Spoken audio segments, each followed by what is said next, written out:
नमस्कार मित्रों, मैं डॉक्टर संदीप भसीन मेरू मंत्र से। हमारी ये सीरीज़ है सबकॉन्शियस माइंड पे और हमने डिस्कस किया कि सबकॉन्शियस माइंड क्या है और कैसे इतना शक्तिशाली है कि ना केवल हमारे जीवन में जो हमें सक्सेस या फेलियर्स मिलते हैं उसके पीछे इसका बड़ा हाथ है, और दुनिया में जितने भी परेशानियां हो रही हैं, वॉर्स हो रहे हैं, राइट्स हो रहे हैं, कहीं ना कहीं सबकॉन्शियस माइंड उसके साथ भी जुड़ा हुआ है।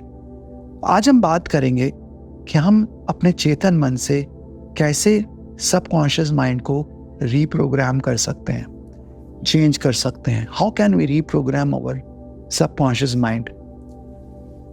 आज मैं आपको एक बात बताऊंगा और उस बात को अगर आपने समझ लिया तो आप बहुत गहरी चीज को समझ पाएंगे जीवन के अंदर। वैज्ञानिक बार बार कोशिश करते रहे कि हमारा मन कहाँ पर है, हमारा मन हमारे किस हिस्से में हमारा मन स्थित है। तो कुछ वैज्ञानिक का मानना था कि मन जो है वो मस्तिष्क में है, ब्रेन में है। लेकिन जो हमारे अतीत के ध्यान विधियां हैं, स्पेशली बुद्धिस्ट ध्यान विधियां, उनका ये कहना है और उनका मानना है कि हमारा जो मन है, खास करके अवचेतन मन, वो मस्तिष्क में नहीं है, वो हमारे पूरे शरीर में फैला हुआ है। हमारे जितने सेल्स हैं बॉडी के, जितने हमारे टिश्यूज हैं, ऑर्गन्स हैं, हर टिश्यू में, हर ऑर्गन में हमारे मन का एक हिस्सा जुड़ा हुआ है। अब ये बहुत ही क्रांतिकारी चीज है। बहुत कम लोग समझ पाएंगे कि मन शरीर में होने का क्या मतलब है। तो आइए मैं आपको बताता हूं।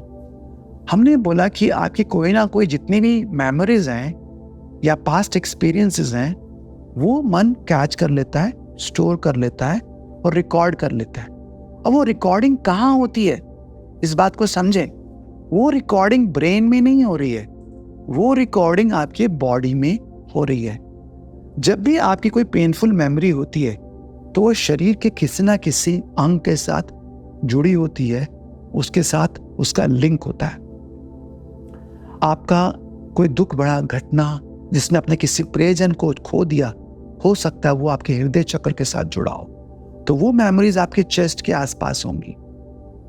ऐसी कोई मेमोरी जहां पर आपकी शक्ति छीन ली गई हो, आपको शक्तिहीन किया गया हो, उसका जो मेमोरीज हैं वो नाभि चक्र से जुड़ी होंगी। कोई ऐसी मेमोरी जिसमें आप शारीरिक रूप से विकलांग हो जाते हैं या आपका शारीरिक क्षमता कम हो जाती है या आपका शरीर का प्रयास कोई कर रहा है, उसकी मेमोरीज कहीं ना कहीं मूलाधार चक्र पे जुड़ी होंगी। तो हमारी विभिन्न जो मेमोरीज हैं वो शरीर के अलग अलग हिस्सों के साथ जुड़ी होती हैं और इस पे बहुत सारा कार्य हुआ है। जैसे हम एक टेक्निक करते थे रीबर्थिंग, और उसका मैं एक टाइम ट्रेनिंग प्रोग्राम्स लेता था रीबर्थिंग के। किसी को हम लेटाते थे और गहरे गहरे सांस लेने को बोलते थे और शरीर के विभिन्न हिस्सों को हम धीरे धीरे दबाते थे। तो हम हैरान होते थे कि कुछ कुछ हिस्सों को दबाने पे हमारे बचपन की जो पुरानी यादें हैं वो निकलकर सामने आने लगती थी। लोग रोने लगते, गिड़गिड़ाने लगते और उनकी ऐसी सी यादें जो वो बिल्कुल भूल चुके हैं उनके सामने, मस्तिष्क के सामने प्रकट होने लगती। केवल वो गहरी गहरी सांस ले रहे होते और मैं या मेरे थेरेपिस्ट शरीर के विभिन्न हिस्सों के ऊपर धीरे धीरे कुछ प्रेशर्स देते।